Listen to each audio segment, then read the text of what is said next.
Good morning, dear friends. Now start functions that will be important for all us for 11th, 12th, BSc, MSc and और higher level जितनी भी exam हो सब में function से related question आते हैं। तो कुछ इंपॉर्टेंट फंक्शन कर लेते हैं जो बहुत जरूरी है उनको समझना। उनके बीच से बहुत से फंक्शन ऐसे होते हैं जिनकी लिमिट निकालने में हम तो निकाल देते हैं सीधी, लेकिन वो फंक्शन की हमें डेफिनेशन ही नहीं पता, डोमेन और रेंज ही नहीं पता, तो कैसे निकाल सकते हैं। तो इसके लिए हम थोड़ा पहले रियलाइज चल रहा है सेकेंड ईयर का लिमिट पढ़ेंगे, उससे पहले आज एक लेक्चर में ये कंप्लीट कर लेते हैं सब स्पेशल फंक्शन। कुछ बेस्ट है जैसे मॉड एक्स है, ग्रेटेस्ट इंटीजर है, लॉग फंक्शन है, सीलिंग फंक्शन और फ्लोरिंग फंक्शन है, फ्रैक्शनल पार्ट फंक्शन है। तो इस टाइप के फंक्शन आज कर लेते हैं। और तुमने ये ट्रिगोनोमेट्रिक फंक्शन ये तो सारे पढ़ रखे हैं, y इक्वल टू एक्स वगैरह, y equal to x cube, ये वाले सारे फंक्शन पढ़ रखे हैं, पैराबोला वगैरह के, हाइपरबोला। तो उनकी चर्चा हम नहीं करेंगे, कुछ स्पेशल टाइप के फंक्शन यहाँ पढ़ेंगे, उनकी बात कर रहे हैं। तो उनका पहले तो हम लास्ट लेक्चर में उन्होंने पढ़ा था डोमेन और रेंज। किसी भी फंक्शन का डोमेन और रेंज क्या होता है, फंक्शन की डेफिनेशन पढ़ी थी कि फंक्शन एक मशीन की तरह बिहेव करता है कि जिसमें कोई भी हम वैल्यू डालेंगे जो उसके लिए सूटेबल होगी, उसके लिए हमें क्या देगा, वो एक आउटपुट देगा। लेकिन अगर जो वैल्यू उसके लिए सूटेबल नहीं है तो क्या देगा, कुछ नहीं देगा। जैसे हमने एग्जाम्पल लिया था जूसर का, जूसर में क्या दिया था कि अगर हम मैंगो डालेंगे तो मैंगो का जूस देगा, अगर बनाना डालेंगे बनाना का जूस देगा, और जो भी तुम्हारा पाइनएप्पल वगैरह जो भी तुम्हें पसंद है वो डालो और उसका जूस निकल जाएगा। लेकिन अगर जूसर में तुमने पत्थर या और कुछ भी हीरा जवाहरात कुछ डाल दिए तो और कुछ तो बनाएगा नहीं, वो तो क्या खराब होगा, तुम्हारा क्या खराब हो जाएगा, जूसर खराब हो जाएगा। तो सेम फंक्शन पे है कि जो भी डालोगे जो उसके लिए सूटेबल है तो पक्का आउटपुट देगा तुम्हें। ये होना चाहिए कि जूसर सही होना चाहिए, ऐसा नहीं खराब में ऐसा नहीं देगा। तो let us start domain and function. Function की डोमेन और रेंज किस प्रकार हम फाइंड कर सकते हैं ये देखने के लिए स्पेशल टाइप के डोमेन तो तुम जानते ही हो, जो वैल्यू एक्सेप्टेबल है वो क्या होगी फंक्शन के डोमेन में आएंगे। फंक्शन का डोमेन हम उसके ग्राफ से भी देख सकते हैं। एक सेकेंड,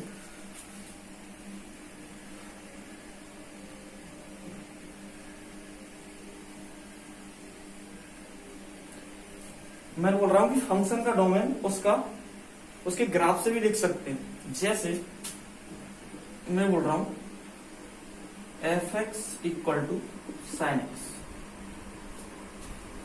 इसका अगर आप सब कोई जानते हैं क्या होता है,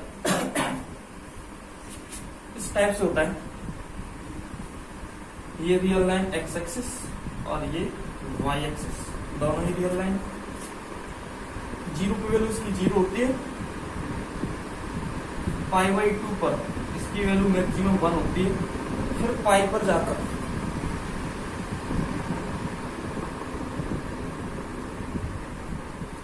पाई पर जाके इसकी वैल्यू होने 0 हो जाती है। फिर हम दोबारा नीचे जाते हैं, पाई से आगे जाते हैं, सेकंड क्वाड्रेंट तक का भाग हो जाए, क्योंकि ये तो ट्रिगोनोमेट्री बेसिक ट्रिगोनोमेट्री में पढ़ा होगा तुमने। ये फर्स्ट क्वाड्रेंट, सेकंड, थर्ड और फोर्थ। फर्स्ट में कौन कौन पॉजिटिव होता है, इसमें तो ऑल पॉजिटिव होते हैं। इसमें साइन और उसका रेसिप्रोकल कॉसेक, ये दोनों पॉजिटिव होते हैं। इसमें टेन और इसका रेसिप्रोकल कॉट। इसमें कौन कौन पॉजिटिव होते हैं, कॉस और सेक, कॉस का सेक। अब देखो ये कहां से कहां तक होता है, 0 से लेके पाई बाई 2 रेडियन तक, ये पाई बाई 2 से लेके पाई तक, और ये पाई से लेके 3 पाई बाई 2 तक, और ये हो जाएगा हमारा 2 पर, और वो चलते रहते हैं, फिर वो इन्हीं के ऊपर आती जाती है वो लाइन। अब देखो पाई पे ये 0 हो गया, पाई पे 0 होता है। जैसे जैसे हम पाई से आगे जाएंगे ग्राफ इसका इस टाइप से जाएगा, और 3 पाई बाई 2 पर कौन से क्वाड्रेंट में आ गया, थर्ड क्वाड्रेंट में। थर्ड क्वाड्रेंट में साइन कैसा होता है, नेगेटिव। तो यहां पे इसकी वैल्यू मिनिमम होगी, वो कितनी होगी, -1।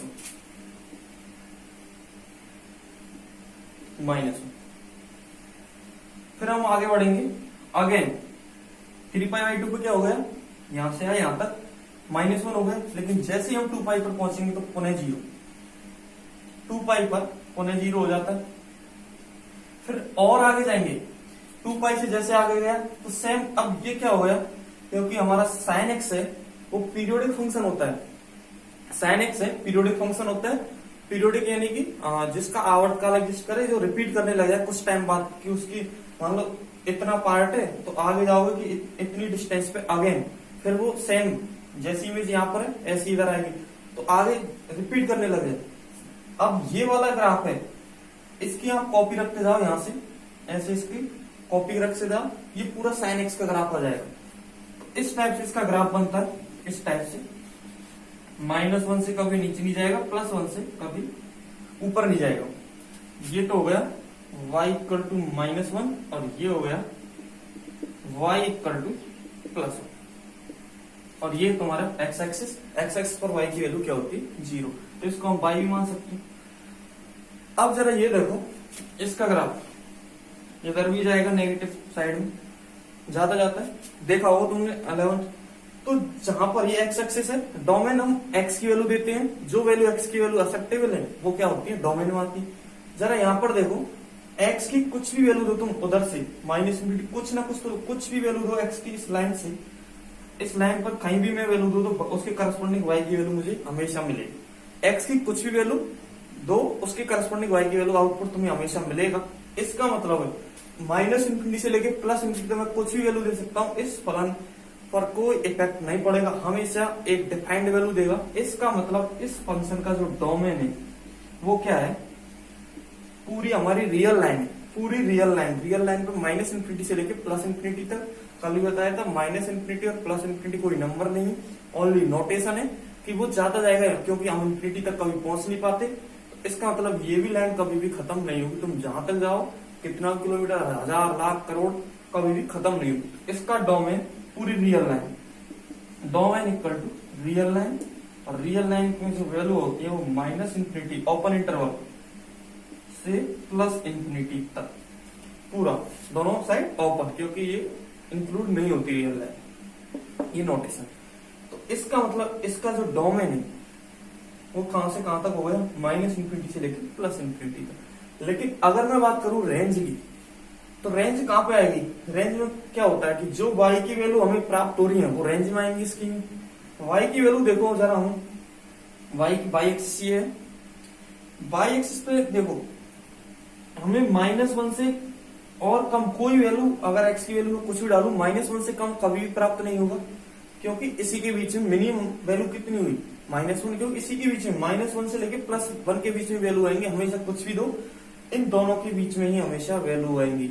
तो y की वैल्यू मिनिमम क्या हो सकती है -1 और मैक्सिमम +1, और ये दोनों अटेंड भी हो रही है, π/2 पर +1 आ रही है, 3π/2 पर -1 आ रही है, इधर भी आगे अटेंड होगी, इधर भी होगी। इसका मतलब ये हुआ कि यह -1 से लेके +1 तक की इस वाली लाइन पर जितनी भी वैल्यू, ये भी तो क्या एक रियल लाइन ही, रियल लाइन है, -1 से 1 तक जितनी भी वैल्यू है, इससे लेके इस लाइन सेगमेंट में जितनी भी वैल्यू है वो सारी हमारी किस में आएंगी, इसमें आएंगी रेंज में। इसका मतलब इस फंक्शन की जो रेंज हुई sin x की रेंज यानी कि जो हमें प्राप्त हो रहा है, होने को तो कोडोमेन सेप्टान, तो क्या इसका पूरा रियल लाइन है, क्योंकि रियल फंक्शन रियल ही पढ़ रहे हैं तो पूरी रियल लाइन, लेकिन जो वैल्यू अटेंड हो रही है वो सारी किस में आ जाएंगी, रेंज में। और यहाँ पर क्या आ रहा है कि -1 से लेके 1 तक का लाइन सेगमेंट पे जितनी भी पॉइंट है वो सारे किस में आ रहे हैं, इसकी रेंज में आ रहे हैं। इसका मतलब ये हुआ कि इसकी रेंज में -1 से लेके 1 के बीच में जो भी वैल्यू आएगी वो आएगी। इसका मतलब इसकी रेंज हुई वो -1 से लेके 1 तक का क्लोज इंटरवल समृत अंतराल है कि -1 भी इंक्लूड है और +1 भी इंक्लूड है।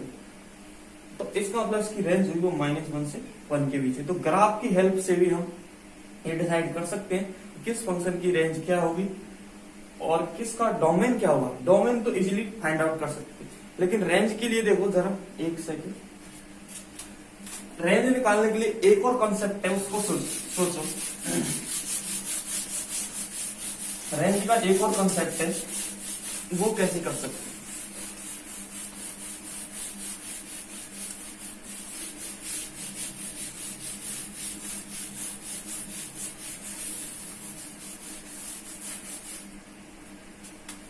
रेंज का कंसेप्ट। सबसे पहले क्या करो, कोई भी फंक्शन दे रखा है, मान लो एफ एक्स, कोई भी फंक्शन है y equal to f x. इसमें क्या करो, मुझे निकालनी है रेंज, डोमेन तो फाइंड आउट कर लोगे, रेंज निकालनी है, तो मैं क्या करूंगा, रिप्लेस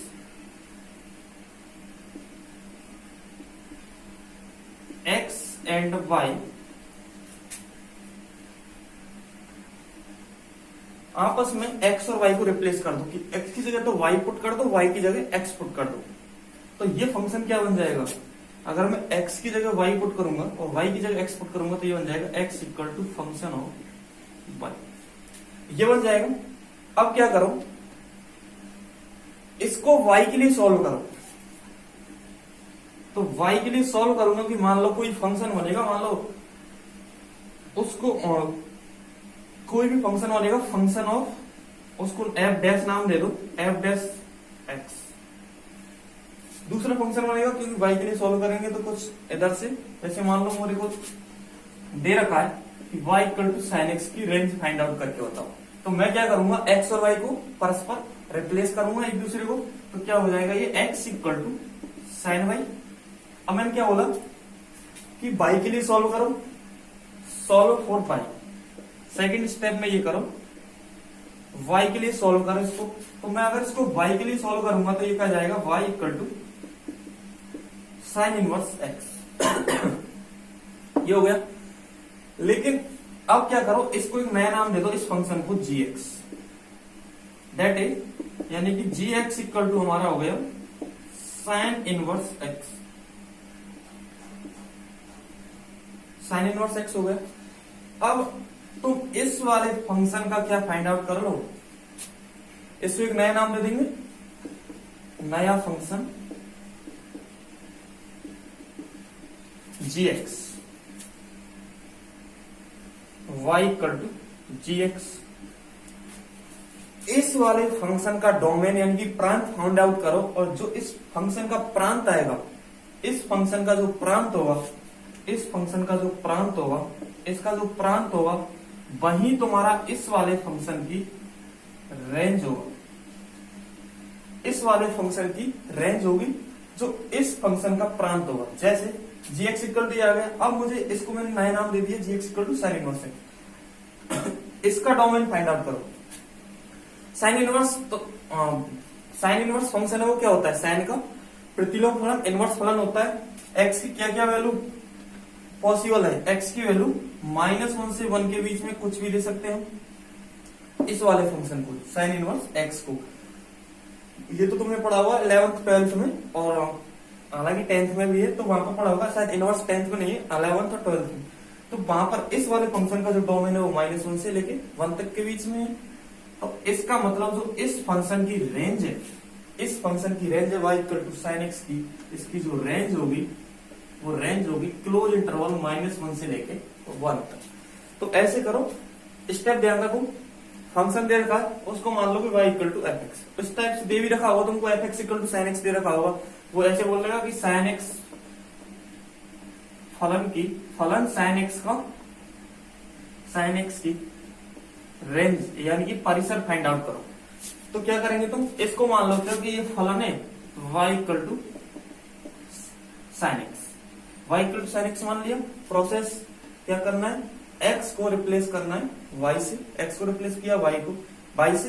अब इसको y के लिए सॉल्व करो, एक नया फंक्शन आएगा, उसको मैंने नाम दे दिया gx, और इस gx का जो प्रांत होगा, इसका gx का प्रांत फाइंड आउट करो, वही इस वाले फंक्शन का क्या होगा, रेंज होगा। वो हमने साइन एक्स के लिए देख लिया। अब क्या करेंगे, तो साइन एक्स, एक बार इनको भी लिख लो ट्रिगोनोमेट्रिक फंक्शन को, साइन और कॉस, और तुम देख लेना उसमें sine x cos x ten x.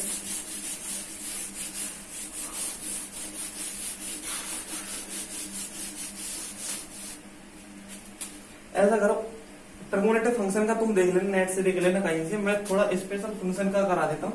y equal to sine x का डोमेन पूरा r, कोडोमेन, जो कोडोमेन भी पूरा r है, लेकिन जो परिसर है, रेंज है, वो क्या है -1 से 1 तक।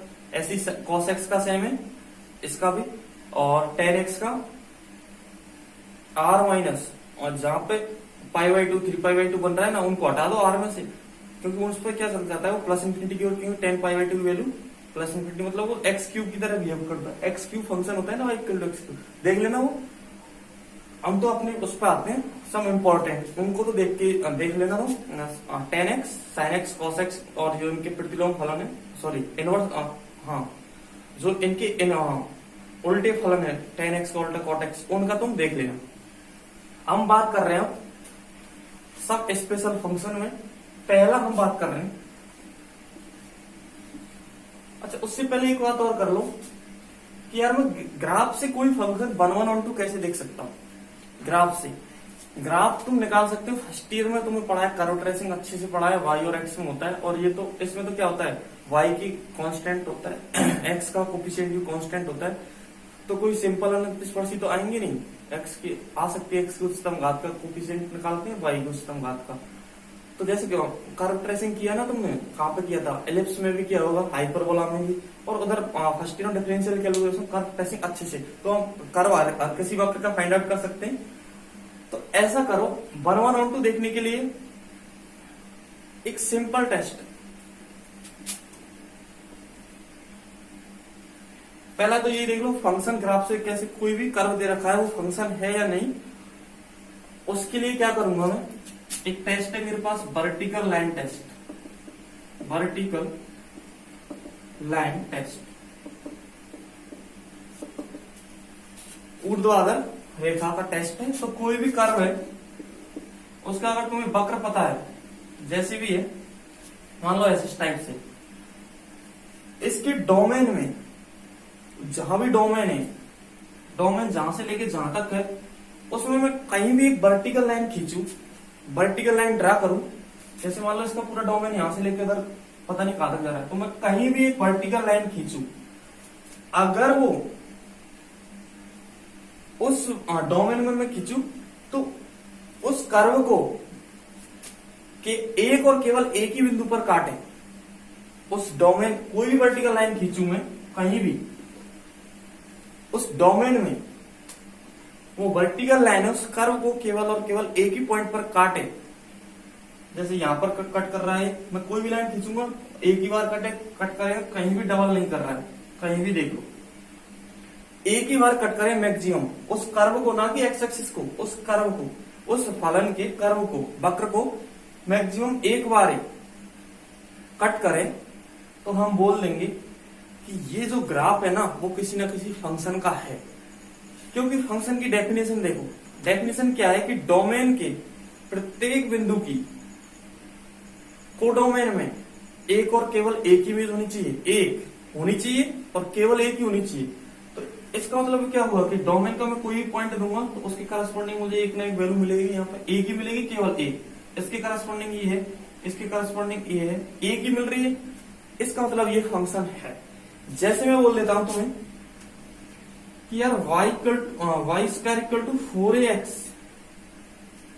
परवलय का है, इसका ग्राफ खूब अच्छे से जानते हो तुम, खुलेगा, इसका मुंह खुलेगा इधर,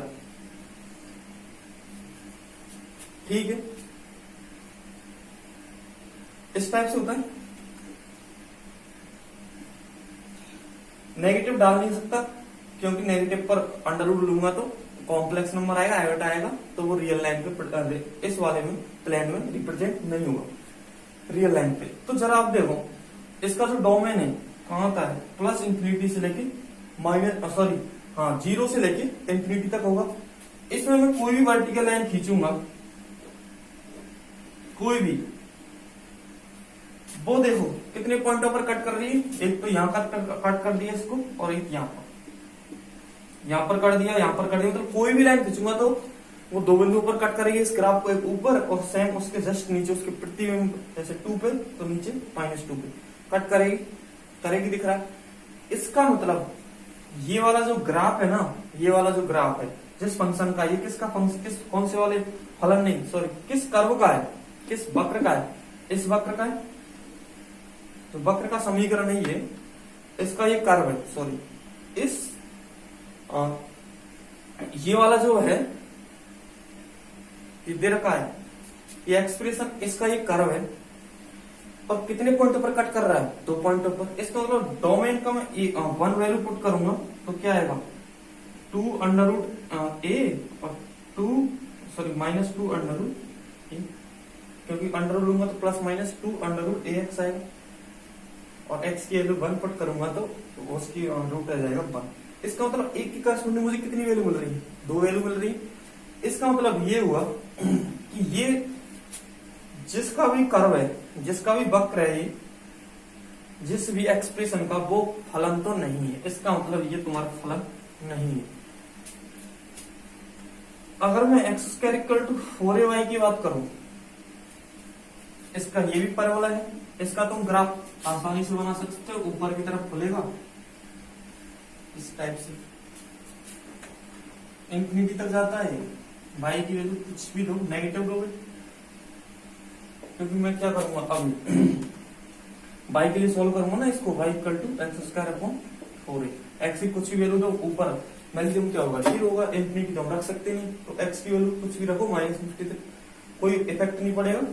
तो y की वैल्यू, इसका मतलब इसका जो डोमेन तो क्या हो गया? पूरा इधर जा रहा है, पूरा इधर इंफिनिटी तक जाएगा, प्लस इंफिनिटी तक, और इधर -इंफिनिटी तक। अब टेस्ट देखो, वर्टिकल लाइन टेस्ट, और ये वर्टिकल लाइन खींचो इसके डोमेन के जो भी रीजन है उसमें, इस टाइप से जरा देखो, हमेशा एक ही पॉइंट पर कट रही है। कोई भी लाइन खींचूंगा, ये भी बोला है मैंने कि कोई भी लाइन खींचूंगा डोमेन में, कहीं भी डोमेन की होनी चाहिए और वर्टिकल होनी चाहिए। तो वो कर्व को जो भी एक्सप्रेशन दे रखा है, उसके कर्व को केवल और केवल एक ही पॉइंट पर कट करना चाहिए। एक ही पॉइंट पर कर रहा है, और मैं कहीं भी खींचूंगा, कोई भी लाइन खींचूंगा तो मैक्सिमम एक पॉइंट पर, केवल और केवल एक ही पॉइंट पर कट कर रहा है। इसका मतलब ये वाला जो है, ये जो कर्व है, जिस भी एक्सप्रेशन का है, वो हमेशा वो एक क्या है? एक फंक्शन का फंक्शन बन सकता है। ये वाला ये फंक्शन है, और सारी कंडीशन सेटिस्फाई भी कर रहा है कि डोमेन के प्रत्येक पॉइंट के लिए कोडोमेन में एक और केवल एक ही इमेज होनी चाहिए। अब देखो जरा, इसका अगर मैं डोमेन और रेंज निकालना चाहूँ, एक्स स्क्वायर इक्वल टू यानी कि 4ay, यानी कि y equal to x square upon 4a। एक कोई नॉन जीरो क्वांटिटी होती है हमेशा। एक्स स्क्वायर ऊपर है, कोई प्रॉब्लम नहीं है मुझे। एक्स की वैल्यू कुछ भी ग्राफ से भी देख सकते हैं, -50 से लेकर +∞ तक पूरे रीजन में कोई भी वैल्यू पुट करूंगा, उसका करस्पॉन्डिंग मुझे y की वैल्यू मिल जाएगी।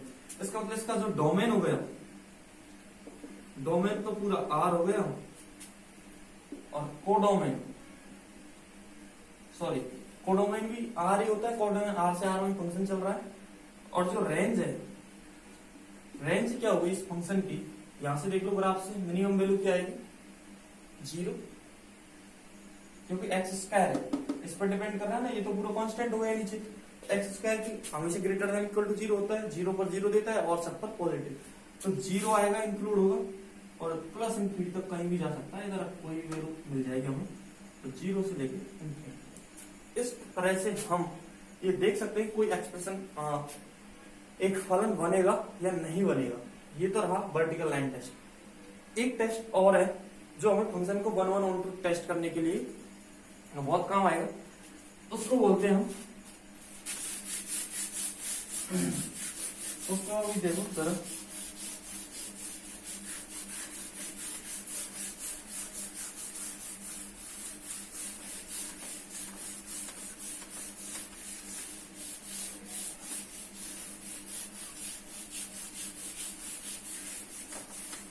ऐसे देखो, एक तो हॉरिजॉन्टल लाइन टेस्ट, क्षैतिज रेखा, यानी कि जो एक्स एक्सिस पैरेलल लाइन होगी ना, क्षैतिज रेखा टेस्ट। और ये काम आता है तुम्हारा फंक्शन को 1/1 टेस्ट करने के लिए, फंक्शन को 1/1 देखने के लिए कि यार कोई फंक्शन 1/1 है या नहीं, 1/1 है या नहीं। साइन एक्स का ले लो, चलो साइन एक्स का ही ले लेते हैं हम graph, y equal to sine x. Graph कैसे होता है साइन एक्स का? इस टाइप से होता है।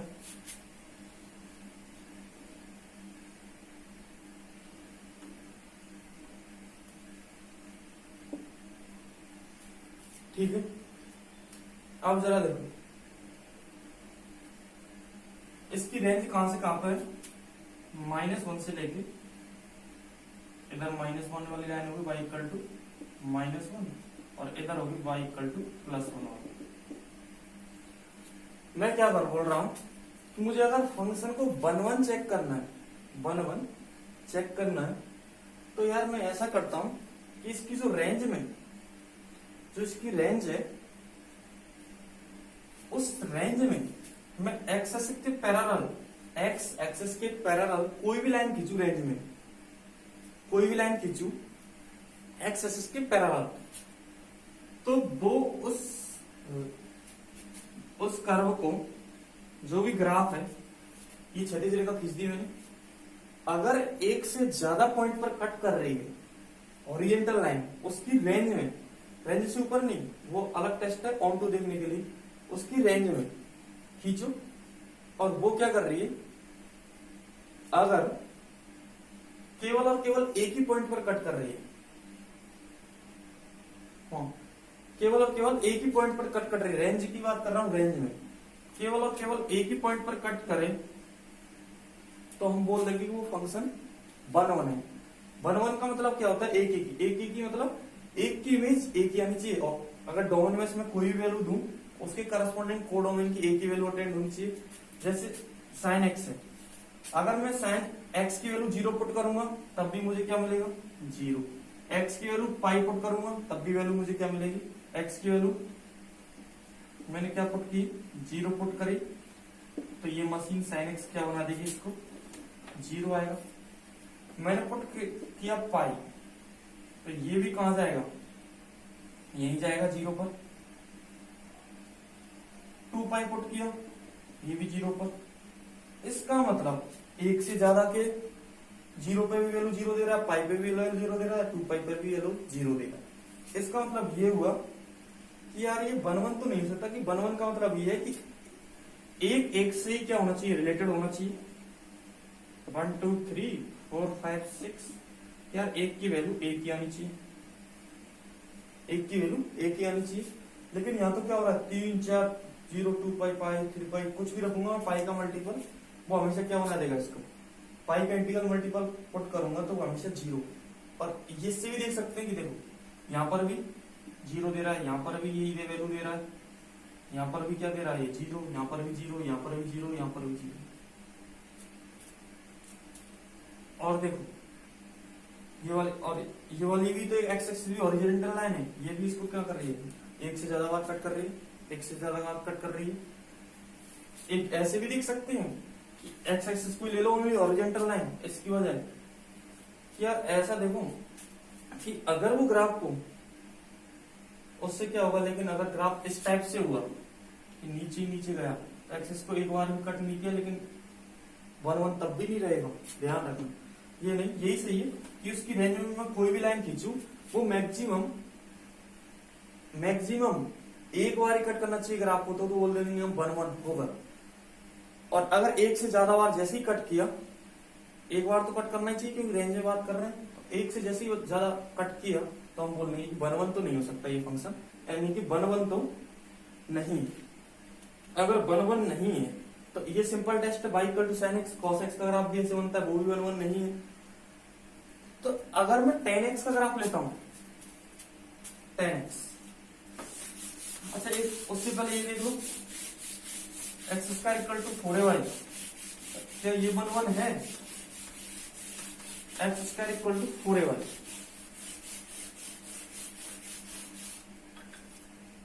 X square equal to 4ay, यानी कि y equal to x square upon 4a। इसका ग्राफ कैसे बनता है, इस टाइप से बनता है, इस टाइप से। मैंने क्या किया कि एक्स एक्सिस के पैरेलल, मैंने बोला कि एक्स एक्सिस के पैरेलल हॉरिजॉन्टल लाइन, कोई भी लाइन खींचूंगा उसकी रेंज में, इसकी रेंज कहां, 0 से लेके इंफिनिटी तक, मैं कोई भी लाइन खींचूंगा, देखो एक ओनली ये वाली जो एक्स एक्सिस है वही एक बार कट कर रही है, लेकिन और देखो ऑनलाइन कितनी बार कट कर रही है, 2 बार कट करेंगे कम से कम। इसका मतलब ये भी 1 1 नहीं है। और ऐसे ही देख सकते हैं कि मैं x की वैल्यू चाहे +2 रखूं तब भी क्या आएगा, +2 रखूंगा तो 2 का स्क्वायर 4 यानी कि 1/8, और -2 रखूंगा तब भी, या मान लो -2 और ये 2 है तो तब भी मुझे क्या मिलेगा, -2 का स्क्वायर 4, 4 से 4 कैंसिल, 1/8। इसका मतलब ये 1 1 वैल्यू 1 1 फंक्शन नहीं है। तो 1 1 का तो ये है कि रेंज में खींचो ओरिजेंटल लाइन, अगर केवल एक बार कट कर रही है, केवल एक बार, एक से ज्यादा नहीं और एक से कम भी नहीं, तो हम बोल देंगे कि वो 1 1 फंक्शन है। y = x वाला देख लो, tan x का देख लो, tan x का किस टाइप से होता है, इस टाइप से कुछ ग्राफ होते हैं π/2 पे, ऐसे होता है π/2 पे +∞ की ओर जाता है, इस टाइप से ग्राफ होते हैं उसके tan x का, इस टाइप से। अब मैं कोई भी ओरिजेंटल लाइन खींचूंगा तो कम से कम बहुत अनंत, सॉरी π/2 के मल्टीपल पर, इंटीग्रल π/2 के ऑड मल्टीपल पर हमेशा क्या देगा मुझे, π/2 के ऑड मल्टीपल सेम वैल्यू, यहाँ इससे देख ही सकते हैं क्या देगा π/2, इन्फिनिटी की ओर, और कहीं भी चेक कर लो यार, यहाँ पे देख लो 0, एक यहाँ पर पुनः 0 होगा, यहाँ पर ऐसे इधर 0, पाई पे 0 होगा, फिर ऐसे करके, तो ये देख सकते हैं मतलब एक से ज्यादा बार कट कर रहा है तो वो 1 1 फंक्शन 1 1 तो नहीं होगा। दूसरा tan x का देख लिया, एक f(x = x) फंक्शन दे दिया, इसको क्या लिख सकता हूँ मैं, y = x। y = x वाली जो लाइन है उसका ग्राफ कैसे होता है, 45 डिग्री और कोण बनाते हो इस टाइप से। ये हमेशा कोई भी लाइन खींचूंगा मैं, इसकी रेंज कहां से कहें, क्योंकि इन्फिनिटी नेगेटिव वैल्यू रखूंगा तो नेगेटिव देगा, तो माइनस भी देगा, पॉजिटिव कोई भी, और +∞ से लेकर -∞ तक कोई प्रॉब्लम नहीं है इसको। इसका मतलब मैं कोई भी लाइन खींचूंगा, इसकी रेंज क्या है, पूरा इसका R है। कोई भी लाइन खींचू मैं, एक और केवल एक ही पॉइंट पर कट कर रहा है, इसका मतलब ये वाला फंक्शन भी हमारा कैसा है, 1 1। तो 1 1 का तो ये कंसेप्ट है, और तुम एग्जाम्पल करना, ट्राई करना कौन कौन से बने, अगर नहीं हो तो फिर पूछना। अब आता है ऑन टू के लिए क्या करें, ये तो हो गया 1 1 टेस्ट करने के लिए। अब ऑन टू 1 1 यानी एक एक ही, और ऑन टू का मतलब अच्छा,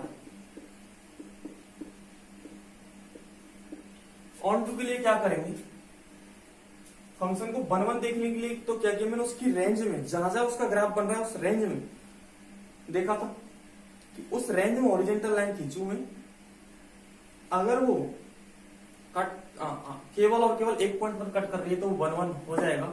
और ऑन टू के लिए मैं क्या करूंगा कि ऑन टू के लिए ये करूंगा, ओरिजेंटल लाइन टेस्ट किए इसी में, इसको मान लो 1 1 के लिए, और इसको मान लो 2 ऑन टू के लिए।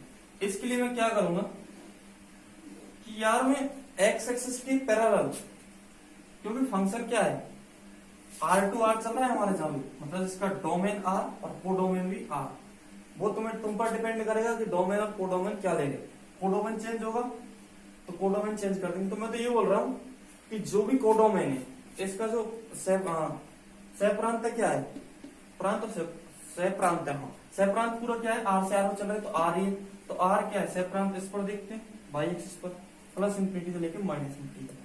मैं बोल रहा हूं कि अगर मैं इसके सह प्रांत में कोडोमेन -∞ से लेकर +∞, x एक्सिस के पैरेलल, x एक्सिस के पैरेलल कोई भी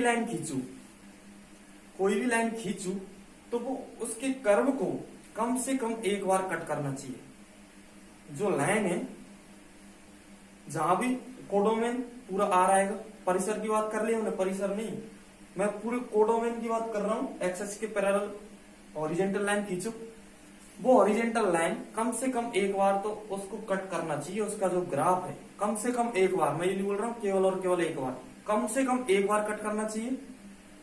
तो हम बोल देंगे कि ये वाला जो फंक्शन है ना, ये तुम्हारा ऑन टू फंक्शन है, कम से कम एक बार करना चाहिए। एक बार दोबारा सुन लो, एक्स एक्सिस के पैरेलल लाइन खींचो, वो कम से कम एक बार उसके ग्राफ को कट करना चाहिए। इसका मतलब मैं तो लाइन तो खींच सकता हूँ अपनी मर्जी से कहीं भी, लेकिन कर्व तो अपनी मर्जी से नहीं कर सकता ना, इधर ऊपर नीचे।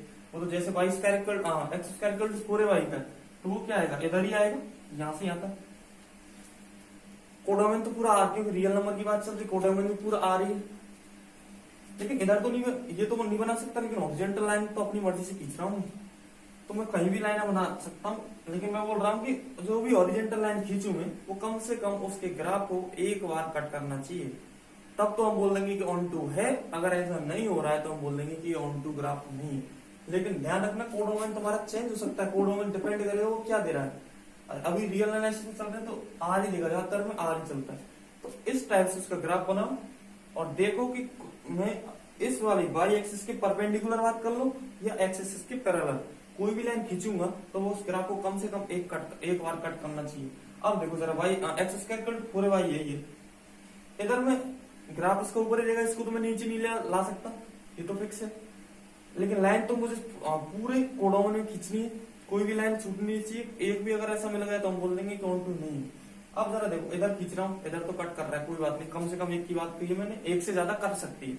लेकिन इधर देखो, इधर कोई भी कर्व का कोई भी भाग नहीं आ रहा है, तो इसका मतलब इधर कट ही नहीं करेंगी, और कट ही नहीं करेगी तो इसका मतलब ये वाला जो फंक्शन है, क्योंकि ये क्या है, रियल लाइन ही तो है, इसको हमने ऐसे रख दिया, इसको ऐसे रख दिया, तो इसका मतलब इसके कुछ पॉइंट रहेगा जो नेगेटिव वाले हैं, वो किसी की इमेज बनेंगे नहीं, तो इस टाइप से खाली रह जाएंगे, नेगेटिव वाले खाली रह गए सारे। इसका मतलब ये ऑन टू नहीं, साइन एक्स भी ऑन टू नहीं है, क्योंकि साइन एक्स -1 से 1 के बीच में यहां तक ही आता है उसका ग्राफ इस टाइप से। तो इधर मैं ये लाइन खींचूंगा तो रह गया ना ग्राफ, कहीं भी कट नहीं कर रहा। तो ये तो हो गया हमारा ऑन टू का कंसेप्ट ग्राफ से, और ये हो गया 1-1 का। 1-1 में हॉरिजॉन्टल लाइन खींचो, उसके कहां पे, रेंज में, तो केवल और केवल एक बार कट करना चाहिए। और ऑन टू के लिए कि यार रेंज में नहीं, उसके पूरे शेप का जो भी दे रखा है आर में, मैं लाइन खींचू वो कम से कम एक बार कट करना चाहिए। केवल की बात नहीं कर रहा हूं मैं कि केवल एक बार, ये बात होगी। अच्छा फिर देखो, अगर मैं y=10x की बात करता हूं तुमसे, y=10x, तो इसका जो डोमेन है वो r में से π/2 के और मल्टीपल हटा दो, तो इस टाइप से इसका ग्राफ बनता है, इस टाइप से, ये -π/2 इधर और ये +π/2, और इसका पीरियड है वो कितना होता है पाई, तो फिर ये ऐसे ही सेम रिपीट करने लग जाएगा, इधर इस टाइप से बनेगा ये, इस टाइप से। अब जरा देखो, 10 π/2 की वैल्यू कितनी होती है, इन्फिनिटी होती है, तो उन्होंने पढ़ा है 10 -π/2 की वैल्यू -इन्फिनिटी होती है, इसका मतलब। और ग्राफ देखो पूरा कंटिन्यूएशन, एक भी वैल्यू नहीं छोड़ रहा है, इधर देखो हर एक करस्पॉन्डिंग वैल्यू मिल रही है, और इधर +इन्फिनिटी तक जा रहा है, इधर माइनस, कहीं भी ब्रेक नहीं है ग्राफ। तो इसका मतलब मैं कोई भी लाइन खींचूंगा हॉरिजॉन्टल, इसका कोडोमेन क्या होगा आर, तो ये भी क्या है आर पे चल रहा है, -इन्फिनिटी से लेके +इन्फिनिटी। कोई भी लाइन खींचूंगा तो कम से कम एक बार तो कट कर रही है। इसका मतलब इसका जो कोडोमेन, सॉरी, इसका कोडोमेन आर है, और कम से कम एक बार कट करना चाहिए। वो मैं कहीं भी लाइन खींचू कट करेगा पक्का, क्योंकि इधर भी नीचे इन्फिनिटी तक जाएगा, -इन्फिनिटी तक, इधर +इन्फिनिटी तक। इसका मतलब ये वाला जो ग्राफ है, इसके डोमेन में क्या है, ऑन टू है, सॉरी कोडोमेन में y=10x हमारा क्या है, ऑन टू है।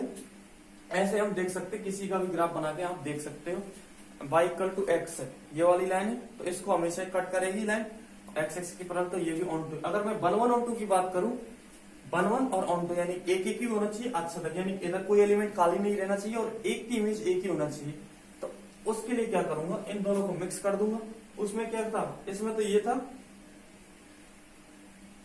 कि ऑन टू होना चाहिए, ऑन टू कब होगा, जब उसकी रेंज पूरी क्या हो जाएगी, आर हो जाएगी, आर हो जाएगी रेंज, परिसर आर हो जाएगा, तभी तो ऑन टू बनेगा, क्योंकि उधर खाली नहीं रहेगा, तो पूरी रेंज में क्या होता है, जो इमेज आ रही है तो पूरी आ जाएंगी, तो उसकी रेंज हो जाएगी आर। अगर मैं 1-1 ऑन टू चेक करना है, वो तुम्हारे डोमेन और कोडोमेन पर डिपेंड करेगा। तो 1-1 ऑन टू के लिए कि एक की इमेज एक होनी चाहिए, और दूसरा जो कोडोमेन है उसमें कोई भी खाली नहीं रहना चाहिए। तो इसका मतलब ये है, एक की इमेज एक ही है होना चाहिए। इसका मतलब ये है, एक की इमेज एक ही होनी चाहिए कि जो मैं कोई भी लाइन खींच रहा हूँ, जैसे ये, उसको एक बार ही कट करना चाहिए, तभी एक इमेज आएगी। क्योंकि एक से ज्यादा बार कट कर गई तो ये टेस्ट पड़ा था, एक से ज्यादा इमेज आ जाएंगी तो 1-1 नहीं रहेगा, तो एक बार उसकी रेंज में एक बार कट करना चाहिए। दूसरी बात ये है कि यार मैं कोई भी रेंज खींचू कोई भी लाइन खींचू एक्स एक्सिस के पैरेलल, वो कम से कम एक बार कट करनी चाहिए, तो उससे तो हो जाएगा ऑन टू, और केवल एक बार कट करनी चाहिए, उससे हो जाएगा 1-1।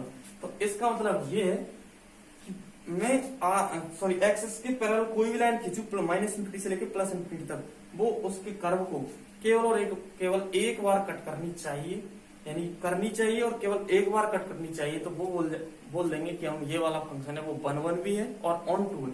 जैसे मैं अगर इसका डोमेन रेस्ट्रिक्शन कर देता हूँ 10x का -π/2 से लेकर π/2 तक, कि यार इसमें 10 का ग्राफ ऐसे होगा, ये हो गया। अब मगर इस वाले डोमेन में देखना चाहूँ कि ये वाला फंक्शन 1 या ऑन टू है या नहीं, तो क्या करूंगा मैं, एक्सेस के पैरेलल लाइन खींचूंगा कहीं भी। वो क्या कर रही है, हमेशा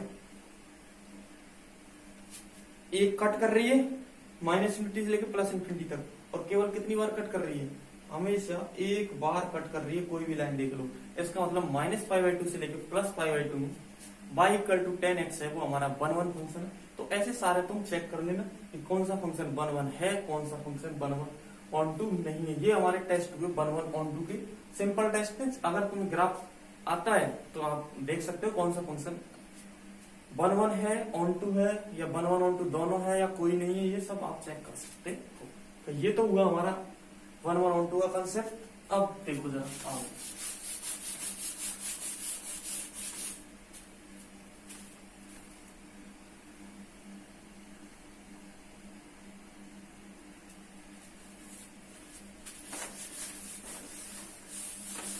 अब हम जो मेन वो है आज का टारगेट था हमारा, वो क्या था, सबसे जो इजीएस्ट वे में 1 ऑन टू चेक करने का तरीका है, ये तो हमने देख लिया। और अब हम बात कर रहे हैं सम स्पेशल फंक्शन। पहला आएगा, पहला हमने लेते हैं ट्रिगोमेट्रिक फंक्शन। मैंने बोल दिया, तुम देख लेना उनका रेंज, डोमेन, कोडोमेन, ये देखना और खुद से निकालना ग्राफ से। ग्राफ आ रहा है कि यार इधर उधर जा रहा है, कैसे कैसे सर ने बताया ऐसे। तो अब हम बात कर रहे हैं पहला जो स्पेशल फंक्शन में नाम ले रहा हूं, मॉडुलस फंक्शन। मॉडुलस फंक्शन जल्दी जल्दी करते हैं, वीडियो लंबी हो जाएगी। मॉडुलस फंक्शन, मापांक फलन, मापांक फलन। ये क्या होता है, अगर इसकी मैं डेफिनेशन की बात करूं, डेफिनेशन कि f(x) = mod x, इस टाइप से इसकी डेफिनेशन है mod x। अब जरा देखो, इस प्रकार से डिफाइन होगा, defined as mod x = x यदि x > 0, माइनस x यदि x <0।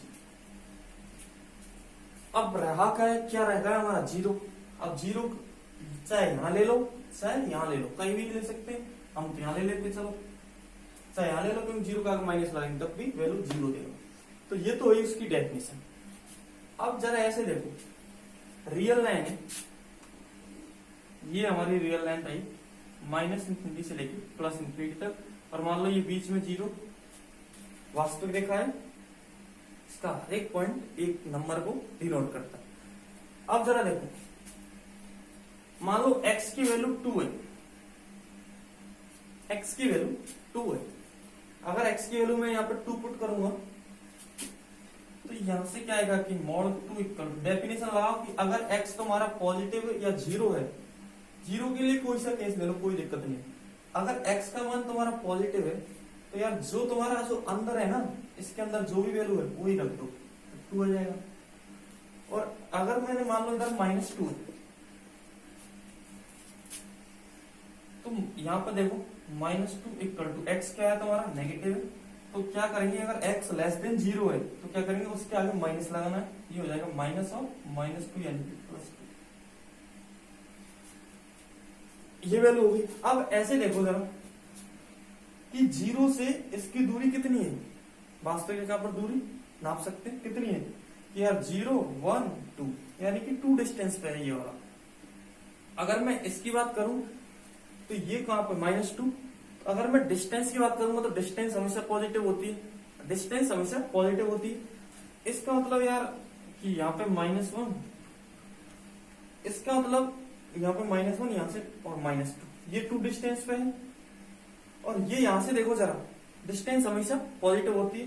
वैसे तो -2 पे पहुंचना है मुझे, लेकिन ये कितना यूनिट हो गया, 0 से लेके -1 तक 1 यूनिट, और 1 से लेके 2 के यूनिट में 2 के बीच में 1 यूनिट, और ये टोटल कितना होगा 2 यूनिट। तो जरा ऐसे देखो, ये ऐसा नहीं दिखा रहा है, ये वाला फंक्शन ऐसे तो नहीं है कि यार जो है ना इसके अंदर मैं जो भी डाल रहा हूँ वो क्या कर रहा है, उसको पॉजिटिव कर रहा है और वही दे रहा है, बस उसके आगे अगर पॉजिटिव है तो कोई दिक्कत नहीं है, डिस्टेंस हमेशा पॉजिटिव होती है, अगर नेगेटिव है तो उसके आगे नेगेटिव और लगा देता है जिससे वो पॉजिटिव हो जाता है। तो इसका मतलब देखो, -2 की अगर मैं डिस्टेंस निकालूं ओरिजिन से तो डिस्टेंस हमेशा पॉजिटिव है। डिस्टेंस कैसे निकालते हैं, इसमें से इसको घटा दो तो 0 माइनस ऑफ -2 कितना हुआ, 0 और -2 के बीच में डिस्टेंस 2, 0 और 2 के बीच में डिस्टेंस 2 - 0, या तो ऐसे कर लो कैसे भी कर लो, लेकिन डिस्टेंस हमेशा अगर ऐसे निकालूंगा मैं -2 - 0 इक्वल टू -2, लेकिन डिस्टेंस हमेशा पॉजिटिव होती है तो ये हटा देते हैं माइनस, तो पॉजिटिव। ऐसे ही अगर 2 और 0 के बीच में डिस्टेंस निकालूंगा तो 2 - 0, ये कितनी आएगी 2।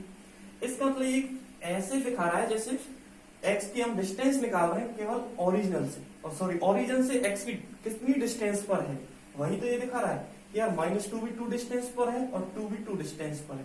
तो ये कुछ नहीं है, बस मॉडुलस फंक्शन में क्या करूं, ऐसे ध्यान रखो कि यार मुझे डिस्टेंस निकालनी किसकी, x की, कहां से, ओरिजिन से। तो ये तुम्हारा एक fx equal to mod x function है, ये कुछ नहीं है, बस एक डिस्टेंस फॉर्मूले का यूज करके डिस्टेंस निकालनी है, बस एक तो पॉइंट फिक्स कर दिया उसने 0, ओरिजिन से निकालनी। इसको मैं क्या लिख सकता हूँ, mod ऑफ x माइनस 0, तो वो क्या हो गया, अगर पॉजिटिव है तो डिस्टेंस कोई दिक्कत नहीं है, तो डिस्टेंस ही तो निकालनी है, 0 तो हो जाएगा, वो तो x ही रहेगा, तो पॉजिटिव रहा तो x आएगा, नेगेटिव रहा तो उसके आगे माइनस और लगाते हैं, डिस्टेंस हमेशा पॉजिटिव। तो ये एक तरह से डिस्टेंस फॉर्मूले की तरह बिहेव करता है, तो कुछ नहीं है, ओरिजिन से डिस्टेंस ही निकालना, तो x की जो भी वैल्यू पुट करोगे उसकी ओरिजिन से कितनी डिस्टेंस पर है, वो हो गया हमारा मॉडुलस फंक्शन। अच्छा जरा ऐसा देखो, fx equal to mod x, मैं x की कुछ भी वैल्यू दूंगा, चाहे नेगेटिव दूं, चाहे पॉजिटिव दूं, चाहे 0 दूं, हमेशा मुझे इसकी डेफिनेशन से कुछ ना कुछ तो मिलेगा, कुछ ना कुछ मिलेगा। इसका मतलब इसका जो डोमेन हो गया पूरा क्या हो गया, रियल लाइन हो गया। तो इसका जो डोमेन है, अगर मैं इसका ग्राफ ड्रा करना चाहूं, ये x एक्सिस, ये y एक्सिस। सबसे पहले 0 पुट करूंगा, चाहे यहां से निकालो, चाहे 0 को 0 से डिस्टेंस कितनी होती है, ओरिजिन से जो मूल बिंदु है उससे 0 होती है डिस्टेंस, तो इसका मतलब 0 पर तो 0 देगा। अगर मैं 1 पुट करूंगा तो 1 की डिस्टेंस 1 पॉजिटिव, यहां से निकलेगी 1 की वैल्यू तो 1 ही आएगा, x की जब 1 पुट करूंगा तो ये 1 ही दे देगा मेरे को, तो 1 पे मेरे को क्या देगा, ये 1 देगा। मान लो ये y एक्सिस पर 1 है तो यहाँ पर आएगा। अगर 2 पुट करूंगा तो 2 पॉजिटिव है, इस टाइप से। अगर x का मान पॉजिटिव है तो fx क्या हो जाएगा हमारा, y इक्वल टू क्या हो जाएगा, x ही हो जाएगा। और y इक्वल टू x का ग्राफ किस टाइप से होता है, x का मान पॉजिटिव है तो इस टाइप से होता है, 45 डिग्री का कोण बनाती है रेखा, एक स्ट्रेट लाइन होती है। और अगर x का मान नेगेटिव है तो ये क्या करेगा, यदि x ग्रेटर देन 0 और यदि x लेस देन 0 है तो y इक्वल टू, ये फंक्शन क्या बन जाएगा, ये फंक्शन बन जाएगा y equal to -x। y equal to -x वो क्या होगी, y इक्वल टू x, ये है y इक्वल टू माइनस वाली लाइन कहां से जाती है, इधर कितनी डिग्री का कोण बनाएगी, ये तो 90 और 90 प्लस 45, 135 का, तो इस टाइप से ये लाइन इधर से जाती है, लेकिन उसके आगे क्या लग रहा है, माइनस लग रहा है, तो इसका मतलब, और इधर तो पॉजिटिव के लिए इससे डिफाइन होगी तो इधर आना नहीं है, पॉजिटिव के लिए y इक्वल टू x से, और नेगेटिव के लिए y इक्वल टू -x से डिफाइन होगी। लेकिन मैं x की वैल्यू जो भी दूंगा, इसको ये लिख लो ना, y इक्वल टू x का लाइन ऐसे होगा, y इक्वल टू x का line dot dot dot dot इस टाइप से जाएगा। लेकिन माइनस लग रहा है तो जैसे -1 पे अगर मैं y इक्वल टू इससे निकालू x से, किधर है y इक्वल टू x, तो y इक्वल टू -1 आएगा। लेकिन ये क्या है, माइनस है, और ये डिस्टेंस की बात कर रहे हैं तो वो हमेशा पॉजिटिव होगी, तो वो क्या होगा, उसके आगे माइनस और लग रहा है तो वो क्या बना जाएगा, -1 को +1। तो या तो इसका क्या करो तुम, y एक्सिस के सापेक्ष क्या ले लो, मिरर इमेज ले लिया, तो इसका मतलब जो भी नेगेटिव आएगा उसको ये पॉजिटिव बना देगा, नेगेटिव में भी क्या बना देगा, पॉजिटिव वैल्यू प्राप्त होगी। नीचे कोई y equal to x graph नहीं आएगा, पॉजिटिव को y इक्वल टू x से और नेगेटिव को y इक्वल टू -x से, और जाता ही जाएगा इस टाइप से इंफिनिटी से लेकर, क्योंकि x की वैल्यू में कुछ पुट कर सकता हूँ, जो वैल्यू दूंगा उसके corresponding y equal to x line, 2 दूंगा तो 2 मिलेगा, 3 दूंगा तो 3 मिलेगा, इस टाइप से। ऐसे इधर दूंगा -3 दूंगा तो उसका नेगेटिव 3 मिल जाएगा, इस टाइप से। तो इसका जो ग्राफ है वो किस टाइप से होता है, बी टाइप्स। बी, अगर मैं इसकी डोमेन की बात करूं, एक्स कोई प्रॉब्लम है नहीं, तो डोमेन हो गया हमारा आर, रियल लाइन कोई वैल्यू दे सकता हूं, और कोडोमेन सॉरी परिसर, कोडोमेन भी आर ही होगा, परिसर यानी कि रेंज। अगर रेंज की बात करूं मैं, तो रेंज कहाँ क्या देखते हैं, ग्राफ कहां से कहां के बीच में हो रहा है, देखो 0 आ रहा है मिनिमम, और ऊपर तो जाता ही जा रहा है, तो कहां तक जाएगा, प्लस इंफिनिटी तक इधर भी जा रहा है, तो ऊपर के रीजन में जाता जा रहा है, और नीचे नहीं आ रहा है, बस 0 तक आ रहा है। इसका मतलब इसकी रेंज है 0 तो इंक्लूड होगी, क्योंकि एक्स इक्वल टू 0 पर क्या देगा, ये 0 देगा, तो रेंज 0 इंक्लूड और प्लस इंफिनिटी नॉट इंक्लूड। तो ये तो उसके डोमेन रेंज, ये हो गया मॉडुलस फंक्शन। अब बात आती है मॉडुलस फंक्शन हो गया। दूसरा बात कर लो greatest integer function, second greatest integer function, और इसको मैं फ्लोर फंक्शन भी बोल सकता हूं।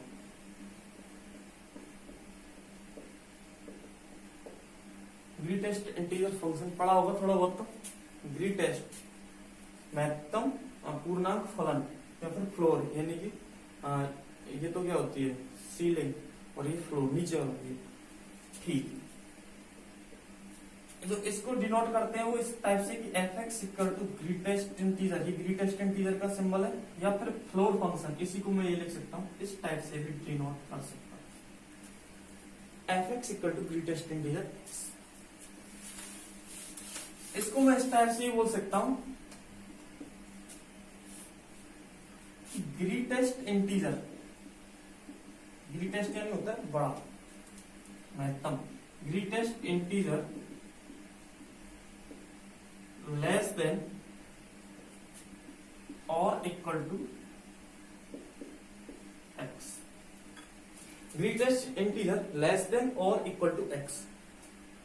इसको जरा ऐसे देखो, इसको डिफरेंस टाइप से किया है, ग्रेटेस्ट इंटीजर लेस देन और इक्वल टू एक्स। अगर तुम्हारा एक्स इंटीजर हुआ, एक्स तुम्हारा इंटीजर पुट करेंगे इसमें, मान लो मैंने 2 पुट कर दिया, और ये क्या है ग्रेटेस्ट इंटीजर, तो इसको ऐसे देखो, ग्रेटेस्ट इंटीजर लेस देन और इक्वल टू एक्स, तो एक्स के या तो बराबर या उससे छोटे, अगर एक्स नॉन इंटीजर हुआ तो उससे छोटे जो इंटीजर सॉरी लेस देन तो सारे ही होंगे, लेस देन उससे सारे जो इंटीजर होंगे, मान लो वैल्यू दी मेरे को 2.1, यहां पर 2.1 है, इधर क्या होगा, इससे छोटा इंटीजर 2, फिर क्या होगा 1 0 एंड सो ऑन, इस टाइप से होगा। मुझे निकालना है कि 2.1 का ग्रेटेस्ट इंटीजर निकालो, ये वाला वैल्यू दे दी कि 2.1 का ग्रेटेस्ट इंटीजर या फ्लोर वैल्यू क्या आएगी, तो क्या होगा कि greatest integer value, greatest integer less then, अगर तुम्हारा एक्स इंटीजर नहीं है तो एक्स से लेस जितने भी इंटीजर हैं उनमें ग्रेटेस्ट, उनमें सबसे बड़ा कौन सा है, वो हो जाएगी इसकी वैल्यू। अगर एक्स इंटीजर नहीं है तो ग्रेटेस्ट इंटीजर लेस देन, छोटों में सबसे बड़ा, इसको ऐसे नहीं देख सकते तुम, ग्रेटेस्ट इंटीजर, तो छोटों में सबसे बड़ा क्या होता है, छोटों में सबसे बड़ा सीक्वेंस में पढ़ाया था मैंने, छोटों में सबसे बड़ा होता है इन्फीमम,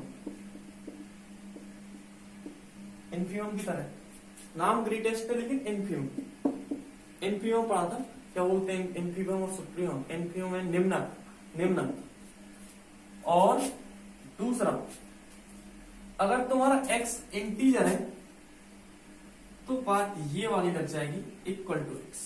अगर एक्स इंटीजर रहा, तुम्हारा एक्स इंटीजर रहा, अगर मान लो मुझे को वैल्यू दे दी, एक्स की वैल्यू 2 दे दी, क्या 2 का ग्रेटेस्ट इंटीजर बताओ, 2 का ये दे देगा 2 एंड ये या ये वाला सिंबल या ये वाला, इसका मतलब फ्लोर क्या होती है नीचे, और सीलिंग एक अगला पढ़ेंगे सीलिंग, तो उसका अगर इंटीजर है तो जो एक्स, जैसे इसकी वैल्यू क्या हो जाएगी, एक्स के बराबर ही हो जाएगी, और अगर इंटीजर नहीं है तो उससे छोटे इंटीजर देखो, छोटे तो सारे हैं लेकिन उनमें जो सबसे बड़ा है ग्रेटेस्ट लोअर बाउंड पढ़ा था ना इन्फीमम, वो ही है ग्रेटेस्ट लोअर बाउंड, उसकी तरह समझ सकते वो तो नहीं है, तो वो एनपी छोटों में सबसे बड़ा, इंटीजरों में उससे छोटे इंटीजर, अगर इंटीजर नहीं है वो एक्स, उन उससे छोटे इंटीजर देखो और उनमें सबसे बड़ा जो होगा वही तुम्हारा क्या होगा, ग्रेटेस्ट इंटीजर। लेकिन ध्यान रखना, अगर मुझे वो वैल्यू दे दी यार -2.1, इसका ग्रेटेस्ट इंटीजर निकाल के बताओ, तो मैं क्या करूंगा,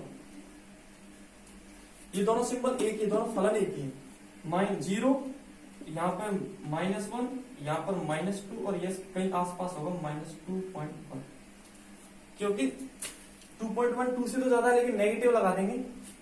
अगर x लेस देन y है, x लेस देन y है, तो मैं क्या करूंगा कि -x ग्रेटर देन हो जाएगा -y से। सेम यहां पर देखो 2 किससे लेस है, 2.1 से, लेकिन अगर मैं माइनस लगाऊंगा तो -2, इनइक्वालिटी का साइन चेंज होगा, -2 ग्रेटर देन, सॉरी हाँ -2 ग्रेटर देन -2.1। इधर क्या होगा नेगेटिव, मतलब -2.1 -2 से छोटा है, लेकिन इधर देखिए ना, जैसे जैसे ओरिजिन की तरफ बढ़ रहे हैं हम, तो वैल्यू बढ़ती जा रही, घट नहीं रही है। -2.1 माइनस लग रहा है मतलब और छोटा हो गया, तो इससे छोटा, मतलब इधर जा रहे हैं तो दूर जा रहे हैं ना, तो छोटा होता जाएगा, इधर नेगेटिव वाली साइड में, तो -2.1 इधर आएगा।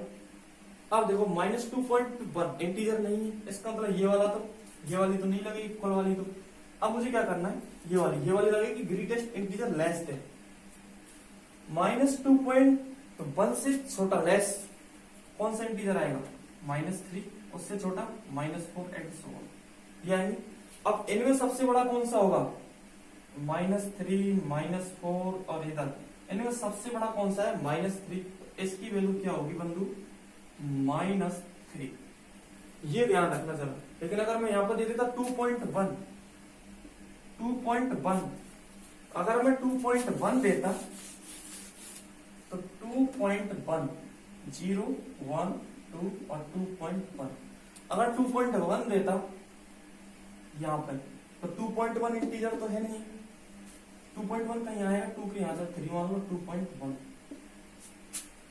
2.1 इंटीजर है नहीं, ये वाली लगेगी, इसका मतलब ग्रेटेस्ट इंटीजर लेस देन वाला लगेगा, तो इंटीजर नहीं तो ग्रेटेस्ट इंटीजर लेस देन, इससे छोटे इंटीजर में, छोटे इंटीजर क्या है 2 1 0 एंड सो ऑन, उनमें सबसे बड़ा कौन सा होगा 2, तो इसकी वैल्यू क्या हो जाएगी फिर, इसकी वैल्यू हो जाएगी 2। ध्यान रखना, -2.1 की -3 थी, लेकिन 2.1 की क्या होगी 2, तो ये रहा ग्रेटेस्ट इंटीजर का कॉन्सेप्ट। ये फंक्शन है, बहुत जल्द काम आएगा लिमिट निकालने में भी, ये बोल देगा कि f(x = ग्रेटेस्ट इंटीजर 0 पर लिमिट निकालो, तो हम क्या करेंगे, 0 पर कंटिन्यूस होगा या नहीं होगा, कि 0 पर लेफ्ट हैंड लिमिट निकालेंगे, राइट हैंड, तो 0 माइनस है, 0 से कम हो गया तो उसका ग्रेटेस्ट इंटीजर निकालेंगे, क्योंकि h पॉजिटिव क्वांटिटी लेते हैं, तो उसका ग्रेटेस्ट इंटीजर जो निकालेंगे वो क्या आएगा -1, लेकिन 0 + h तो क्या होगा, 0 से बड़ा होगा, इसका ग्रेटेस्ट इंटीजर आएगा 0। इसका मतलब LHS और RHS की लिमिट की वैल्यू जो अलग अलग आ रही है, तो ये फंक्शन कंटिन्यूस नहीं है, ऐसा करेंगे आगे अभी। तो पहला तो ये हो गया, दूसरा है इसकी, देखो मैं x की कुछ भी वैल्यू दे सकता हूँ, हमेशा कोई ना कोई इसका ग्रेटेस्ट इंटीजर विद्यमान होगा, इसका मतलब इसका जो डोमेन है, प्रांत है, वो क्या हो गया R। अच्छा, कोडोमेन की बात करूं मैं, कोडोमेन के R होगा, लेकिन परिसर की बात करूं, रेंज की बात करूं, रेंज,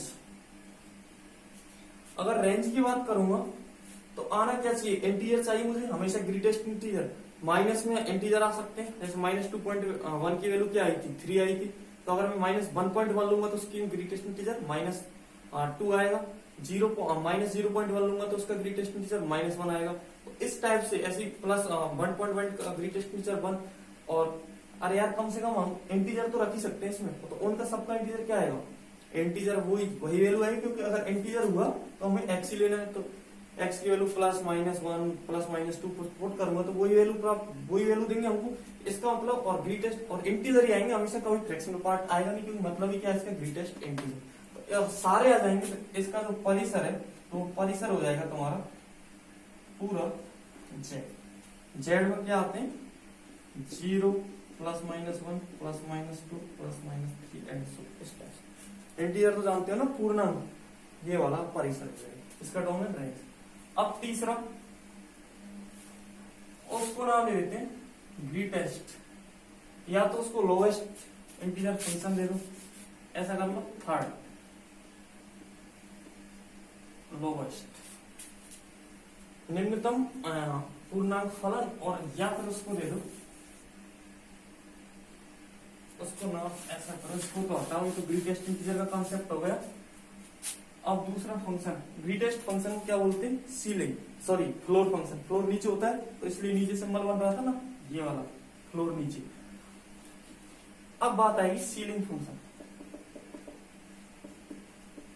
सीलिंग फंक्शन बोलते हैं ना अपन, सीलिंग फैन, सीलिंग फैन, तो छत वाला पंखा, वही सेम कंसेप्ट यहां लगेगा कि एफ एक्स, इसको डिनोट करेंगे हम, इसको डिनोट करेंगे। अब सीलिंग की बात चल रही है मतलब ऊपर, तो ये वाला सिंबल यूज करेंगे और एक्स, ये तो वो इसकी डेफिनेशन। और इसको मैं ऐसे लिख सकता हूं, जैसे उसको क्या लिखा था, ग्रेटेस्ट इंटीजर लेस देन और इक्वल टू एक्स, तो इसको मैं लिख सकता हूं lowest integer function less than और इक्वल टू एक्स, ये वाली डेफिनेशन। इसको डिनोट करते हैं सीलिंग की तरह, ऊपर की तरफ ये वाले सिंबल से लगा दी, उसमें क्या लगाते हैं फ्लोर की वाले, तो फ्लोर में नीचे, तो ये बात अभी सीलिंग। अब जब मैं सीलिंग की बात करूंगा, तो अगर कोई भी मैं एक्स की वैल्यू दूंगा, मैंने मान लो एक्स की वैल्यू पुट करी 2.1, सेम कंसेप्ट। अगर एक्स तुम्हारा इंटीजर हुआ, एक्स इंटीजर हुआ, तो बात होगी इक्वल की lowest integer, lowest integer function हटाओ इसको, लेस देन और इक्वल टू, और equal to lowest integer less than और इक्वल टू। अगर तुम्हारा ये इंटीजर हुआ तो बात होगी हमारी इक्वल की। अगर x इंटीजर हुआ तो वही रख दो, वही क्या हो जाएगी, उसकी वैल्यू हो जाएगी। और अगर तुम्हारा x इंटीजर नहीं हुआ, x इंटीजर नहीं हुआ, तो मुझे कौन सी वैल्यू लेनी है, ऊपर वाली सीलिंग। जैसे 2.1 है तो बात होगी ये वाली लोएस्ट इंटीजर लेस देन, सही रहेगा, greater than, lowest integer greater than, ये वाला। अगर x इंटीजर नहीं हुआ तो कंसेप्ट आएगा ये वाला ग्रेटर देन वाला, ये वाला यूज करेंगे। अगर x इंटीजर नहीं हुआ, यार लोएस्ट इंटीजर ग्रेटर देन, यानी कि उससे बड़े इंटीजर लो और उनमें सबसे छोटा। बड़े इंटीजर अगर x इंटीजर नहीं है तो उससे बड़े सारे इंटीजर का सेट ले लो और उनमें सबसे छोटा कौन सा है वो वाला डिसाइड कर लो। जैसे 2.1 लिया मैंने, 2.1 इंटीजर नहीं है, 2.1 नहीं है, तो यार 2.1 यहाँ आएगा, कहीं यहाँ पे 2 था तो यहाँ पे कहीं 3 होगा, 4 होगा, 5 होगा, 6, ये इंटीजर है। इससे बड़े ग्रेटर देन, अगर x इंटीजर नहीं है तो ये वाला कॉन्सेप्ट लगेगा ग्रेटर देन। और उनमें कौन सा लेना है, लोएस्ट, तो सबसे छोटा। 3, 4, 5, 6, 7, 8, 9 एंड सो ऑन, उनमें सबसे छोटा कौन सा है, 3 है ना। तो इसकी जो वैल्यू होगी, ceiling value of 2.1 equal to क्या आ जाएगी, 3। और अगर मैं बात करता कि एफ ऑफ -2.1, आप देखो जरा, उधर F of greatest integer function में क्या आई थी, -2.1 की, क्योंकि 2.1 क्या हो गया, -2.1, -2 से छोटा, तो उन छोटों में सबसे बड़ा लेना था, -3 आया था। अब जरा देखो -2.1, यहाँ पर 2 होगा, यहाँ पर कहीं 0 होगा, यहाँ पर कहीं -1 होगा, और यहाँ पर कहीं -2 होगा, और इधर कहीं होगा -2.1। -2.1 -2 से छोटा है, कोई बात नहीं, कोई बात नहीं। अब मुझे ये वाली डेफिनेशन लगानी है। पहली बात तो ये, यार इंटीजर तो नहीं है, इंटीजर होती तो इक्वल टू वाला आ जाता कंसेप्ट की, इक्वल हो जाएगा उसी के। इक्वल नहीं है तो इसका मतलब ग्रेटर देन, इस पे आओ और देन इस पे लाओ, ग्रेटर देन, ग्रेटर देन क्या, इससे बड़ा इंटीजर कौन सा है, -2.1 से बड़ा कौन सा आएगा, -2 आएगा, -2, -1, 0, ये सारे आएंगे, इधर वाले आएंगे। इनमें सबसे छोटा कौन सा हुआ, -2 हुआ ना, तो वही इसकी वैल्यू हो जाएगी -2। जबकि आई क्या थी, अगर मैं सॉरी सीलिंग वैल्यू या ग्रेटेस्ट इंटीजर वैल्यू ले लेता -2.1 की, तो वो क्या आ रही थी -3। ये ध्यान रखना चाहिए। इसमें भी मैं एक्स की कुछ वैल्यू ले सकता हूँ, हमेशा greatest integer sorry lower ceiling value उसकी हमेशा निकलेगी, चाहे इंटीजर होगा तब तो वही हो जाएगा, नॉन इंटीजर होगा तब भी क्या आएगी वैल्यू, कोई ना कोई इसके बड़ा इंटीजर जस्ट एग्जिस्ट करेगा। इसका मतलब आएगा सारा रेंज में क्या आएंगे, सारे इंटीजर ही आएंगे, रेंज में इंटीजर, और डोमेन में कुछ ही दे सकते हैं तुम रियल लाइन से। इसका मतलब इसका जो डोमेन हुआ इसका जो डोमेन क्या होगा आर, और जो रेंज हुई यानी कि जो परिसर हुआ तुम्हारा वो क्या हो गया, इंटीजर का set z equal to 0 + -1 and so on. ये हो गया सीलिंग फंक्शन, यानी कि सीलिंग फंक्शन बोल देते हैं, ये सिंबल ध्यान रखना, सीलिंग को क्या होते हैं फ्लोर फंक्शन और सीलिंग फंक्शन, हिंदी में देख लेना, मेरे को ध्यान नहीं। अब देखो ये तो हुए इनके दोनों फ्लोर सीलिंग और ग्रेटेस्ट इंटीजर। ग्रेटेस्ट इंटीजर और फ्लोर तो सेम कंसेप्ट है, सेम ही, और सीलिंग थोड़ा अलग है। अब इनकी अगर मैं ग्राफ की बात करूं, दोनों का एक साथ ग्राफ देख लेते हैं, दोनों का क्या तीनों को देख लेंगे, एक बार ग्रेटेस्ट इंटीजर की बात और कर लेते हैं, sorry fractional part function, fractional part function.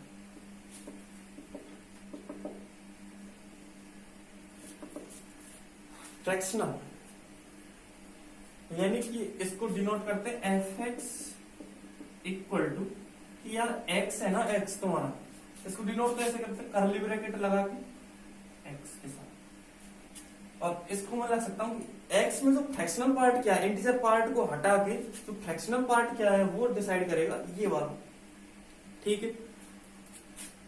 इसको मैं इस टाइप से ले सकता हूँ कि x में से मुझे क्या ओनली क्या चाहिए, फ्रैक्शनल पार्ट चाहिए, तो यार x में से जो भी x है उसमें से मैं क्या करूँ, इंटीजर को हटा दूं, जो भी इंटीजर वैल्यू है उसके जो ग्रेटेस्ट इंटीजर है वो हटा दूंगा मैं, जो भी इंटीजर आ रहा है मान लो 2.1 है, 2.1 है, तो यार अगर मैं इसको मैं क्या लिख सकता हूँ 2 + 0.1, तो 2 को अगर मैं हटा दूंगा तो fractional part, only fractional part बचेगा, वो क्या है, इसको क्या लिख सकता हूँ 1/10 या 0.1, ये क्या है, फ्रैक्शनल पार्ट ही तो है, इंटीजर तो है नहीं है, इंटीजर होता तो इधर समथिंग 0 नहीं आता, समथिंग पॉइंट समथिंग आता, इसका मतलब ये फ्रैक्शनल पार्ट ही बचा इसका, तो फ्रैक्शनल पार्ट क्या हुआ 0.1 हुआ। तो यार ऐसा करता हूँ मैं, इसमें से अगर मैं 2.1 में से इसका ग्रेटेस्ट इंटीजर क्या था 2 था, तो 2 को मैं हटा दूंगा तो क्या बचेगा 0.1, तो ऐसा ही करो, इसमें तो इसकी किसको हटा दो, ग्रेटेस्ट इंटीजर या फ्लोर वैल्यू को हटा दो, ग्रेटेस्ट इंटीजर x हटा दो, वही क्या हो जाएगा, इसकी वैल्यू हो जाएगी। जैसे एग्जांपल के तौर पे मैं बोल रहा हूं, एग्जांपल की f ऑफ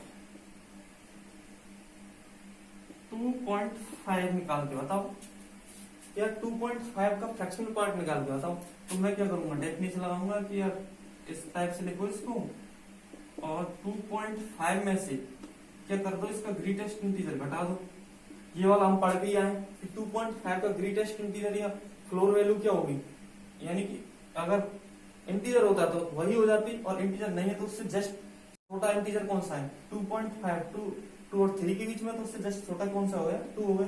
क्या करूंगा 2.5 में से 2 को घटा दूंगा, यानी कि 0.5 क्या हो गया, इसका फ्रैक्शनल पार्ट हो गया। ये बात करनी, अगर इंटीजर होता, अगर x इंटीजर होता, मान लो f ऑफ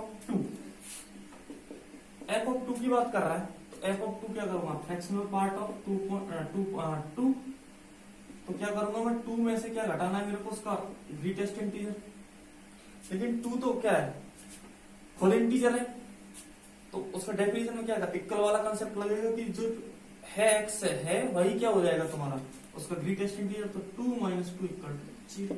वैसे ही देख रहा है इसमें कोई फ्रैक्शनल पार्ट है 2 में, खुद इंटीजर है तो फ्रैक्शनल बचाएंगे, क्योंकि कोई भी नंबर को किस टाइप से लिख सकते हैं, इंटीजर प्लस फ्रैक्शनल, तो इंटीजर को हटा दो, बचेगा क्या तुम्हारा फ्रैक्शनल बचेगा।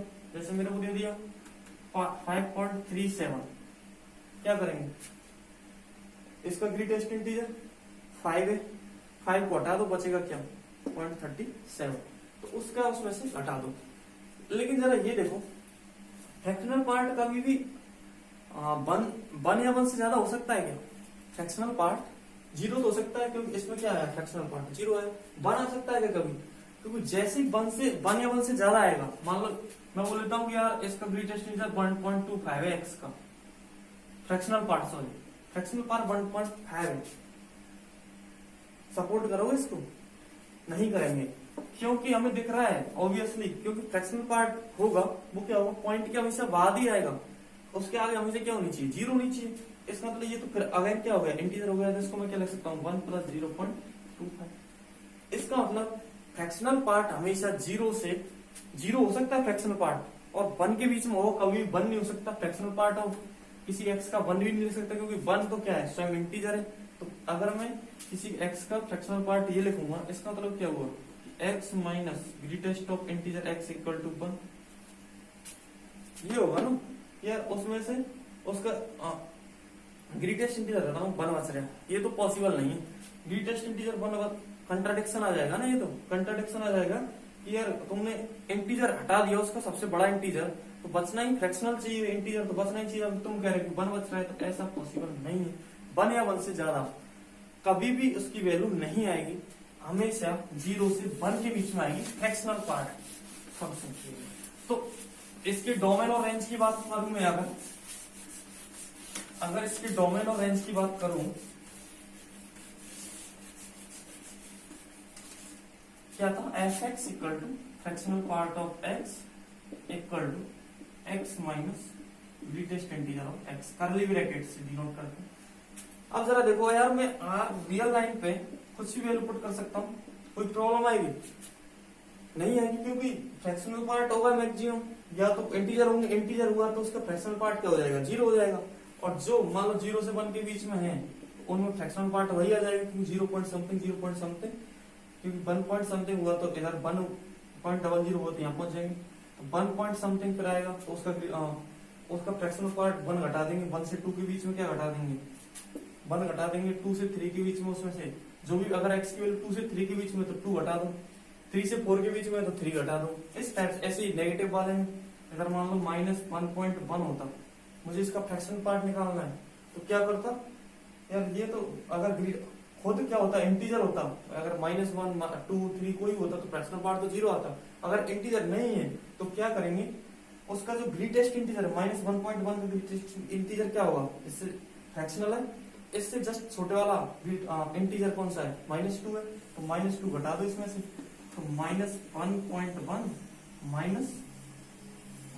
-2, ये ध्यान रखो क्या आएगा, देखो ये तो हो जाएगा प्लस, 2.0 -1.1 हो जाएगा, ये प्लस का ये माइनस का, ये क्या बचेगा 0.9। देख लेना, ऐसे करके प्रैक्टिस करना जितनी हो जाए, लेकिन मुझे कोई प्रॉब्लम नहीं है, अभी डोमेन की बात कर रहा हूं मैं, तो डोमेन में तो कोई प्रॉब्लम नहीं है, तो डोमेन तो पूरा हो जाएगा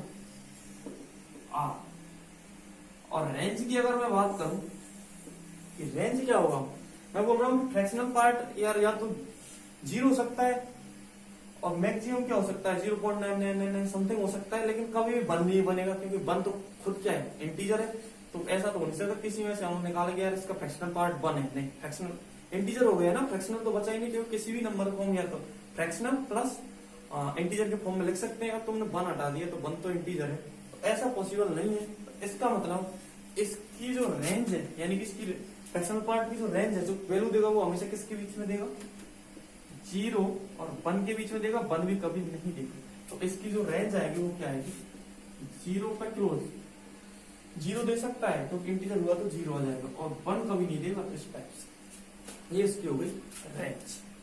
अब तीनों का एक साथ हम ग्राफ और देख ले, उसके बाद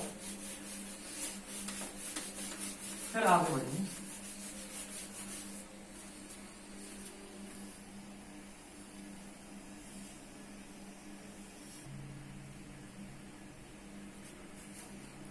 हाँ तो जरा देखिए, ये तो ग्रेटेस्ट इंटीजर फंक्शन का ग्राफ है, ये वाले, या फिर तो फ्लोर फंक्शन है उसका, और ये वाला जो ग्राफ है वो किसका है, तुम्हारा सीलिंग फंक्शन, इसका सीलिंग। अब जरा देखो, मैंने क्या बोला था कि यार ग्रेटेस्ट इंटीजर का मतलब है ग्रेटेस्ट इंटीजर लेस देन और इक्वल टू एक्स। अब देखो, अगर एक्स तुम्हारा इंटीजर हुआ, जैसे 0 हुआ, 1 हुआ, 2 हुआ, 3 हुआ, 4 हुआ, 5 एंड सो ऑन, ऐसे माइनस की तरह। अगर 0 हुआ तो 0 पे देखो एक्स की वैल्यू 0, तो वाई की वैल्यू भी क्या होगी 0, मतलब वही इंटीजर दे देगा, एक्स ही दे देगा। अगर 0 से 1 के बीच में कोई भी हुआ, 0 से 1 के बीच में, यहां से लेके यहां तक का जो भी हुआ, तो उसकी वैल्यू इस लाइन पर आएगी, यानी कि बाई की वैल्यू जो आएगी उसके करस्पॉन्डिंग इस लाइन पर आएगी। इसका मतलब जो ग्रेटेस्ट इंटीजर ऑफ 0 से लेके 1 के बीच में जो वैल्यू है, 1 भी इंक्लूड नहीं किया मैंने, अभी 0 इंक्लूड किया है, और इधर 1 को छोड़ के क्लोज 0 से ओपन 1, तो उन सबका ग्रेटेस्ट इंटीजर क्या आएगा 0 आएगा उनमें। जैसे 0.9 समथिंग इस टाइप से आएंगे नंबर, उसमें 0 पॉइंट समथिंग, 0 पॉइंट समथिंग, उनमें उससे छोटे इंटीजर 0, यहाँ पे 0 है, 0, -1, -2 एंड सो, उनमें सबसे बड़ा क्या है 0, तो उसमें इसलिए मैंने यहाँ पे क्या लगाया, 0 पे 0 देगा, इसलिए यहाँ पर क्या लगा दिया, ये सर्किल लगा दिया, लेकिन सॉलिड सर्किल लगाया, 0 पे 0 देगा, और 0 से 1 के बीच में कोई वैल्यू दूं उस पर भी क्या देगा 0, ये सी लाइन पर आएगा। अब जैसे ही मैंने 1 पुट किया, मैंने बोला कि अगर कोई इंटीजर खुद है तो इक्वल वाला कंसेप्ट लगेगा, इक्वल तो 1 पे क्या देगा 1 ही देगा, तो 1 पे क्या देगा, ऑलो सर्किल लगा दे कि यार 1 पे तो यहाँ से वैल्यू नहीं आएगी, यहाँ से आएगी, 1 पे वाई की वैल्यू क्या देगा हमें 1 देगा। सेम यार 1 से 2 के बीच में हमेशा क्या रहेगा greatest integer 1 point something, 1 point something आएगा, तो वो क्या रहेगा ग्रेटेस्ट इंटीजर क्या रहेगा हमेशा 1 ही रहेगा, यानी कि ये वाली y इक्वल टू 1 वाली लाइन है, यानी कि इस लाइन पर, इस पर हमेशा y की वैल्यू क्या है 1 है, इन दोनों के बीच में आएगा। लेकिन जैसे 2 पहुंचा, 2 पर ग्रेटेस्ट इंटीजर 1 नहीं रहा, 2 पर क्या पहुंच गया, 2 पर मैंने क्या छोड़ दिया, इसके जस्ट 2 पर फॉलो सर्किल 2 पर पहुंच जाएगा ग्रेटेस्ट इंटीजर 2, ये वाला, तो ये क्या 2 यहाँ पर है ना, तो यहाँ पर मतलब 2 यहाँ से देगा हमें वैल्यू, 2 से लेकर 3 के बीच में इसी लाइन से आएगा 2 ही आएगा ग्रेटेस्ट इंटीजर, तो ये लाइन हॉरिजॉन्टल एक्सिस के पैरेलल। लेकिन 3 पर फिर ऑलो सर्किल, 3 पर वैल्यू आएगी हमारी 3, इस टाइप से। ऐसे ही सेम इधर देख लो नेगेटिव साइड की तरफ, यार 0 से 1 के बीच में जो भी आएगा, 0 पर तो 0 दे देगा क्योंकि इंटीजर है, 0 से 1 के बीच में आएगा तो क्या आएगा -0 पॉइंट समथिंग, 0 से -1 के बीच में -0 पॉइंट समथिंग, तो उनमें सबसे इधर इस साइड जाएंगे ना इंटीजर, छोटा से छोटा इधर मिलेगा हमें, तो क्या आएगा -1 आएगा, -1 देगा हमको 0 से। लेकिन -1 पे क्या करेंगे यार, -1 तो हाँ -1 है, सॉरी 0 से लेके -1 में ग्रेटेस्ट इंटीजर, हाँ ठीक है -1, 0 से लेके -1, ये -1 वाली लाइन है, y इक्वल टू -1, -1 पर भी क्या देगा हमें -1, खुद इंटीजर है तो क्या दे देगा -1 देगा, -1 देगा। यहाँ पे देखो 0 से 1 के बीच है, 1 को छोड़ के क्या देगा 0, 1 से लेके 1 को इंक्लूड करके एक साइड क्लोज, ये क्या हुआ किसके लिए क्लोज 1 से ओपन 2, ये क्लोज 0 से ओपन 1 इस टाइप से, और ये क्लोज 2 से ओपन 3 इस टाइप से। ऐसे ये किसके लिए क्लोज -1 से 0 के लिए, ये क्लोज -2 से -1 के लिए, -2 से -1 के बीच जो भी वैल्यू होगी वो कहां से देगी -2 होगा उनका ग्रेटेस्ट इंटीजर, ऐसे तुम देख सकते हो। तो इसका मतलब जहां पर ऑलो सर्कल ध्यान रखना सेम इधर है, थोड़ा सा अलग है, थोड़ा सा क्या अलग है, हम इसमें ले रहे हैं फ्लोर, तो इसकी बजाय अब ये वाला सर्किल इधर आ जाएगा सॉलिड वाला, और ये होलो वाला इधर आ जाएगा। अब देखो मैं बात कर रहा हूं